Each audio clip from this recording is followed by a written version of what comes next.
పెద్దలు చేసిన తప్పుల గురించి పెదవిప్పాలనుకుంటున్నాను. పెద్దలు చేసిన తప్పులా? ఏం తప్పులయ్యా? ఆ తారామతి మహల్, బాగమతి మహల్ ఎందుకు కట్టించారు? గోల్కొండకి భాగ్యనగర్ కి మధ్యన వంతెన నిర్మించారు. దేనికోసం? వీటితో పాటు మీ పెద్దల ప్రేమ విలాసాలకు చిహ్నంగా చార్మినార్ కట్టించారు. మరణించిన మీ బంధువుల గుర్తుగా గోల్కొండ చుట్టూ సమాధులు కట్టించారు.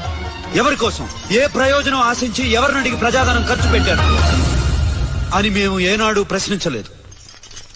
జహాపన, ఈనాడు నిలదీస్తున్నారు గనక కొన్ని నిజాలు చాటాల్సి వస్తుంది. మీ ప్రేమలకు సేతువులు, వేశ్యలకు మందిరాలు, చావులకు సమాధులు నిర్మిస్తే లేని తప్పు, మహితోన్నత చరిత్రుడైన మా రాముడికి మందిరం నిర్మిస్తే తప్పెందుకు అవుతుంది? మా రాముడు పితృవాక్య పరిపాలన దక్షుడు. మా రాముడు ఏకపత్ని వ్రతుడు. మా రాముడు అన్నదమ్ములకు ఆదర్శప్రాయుడు.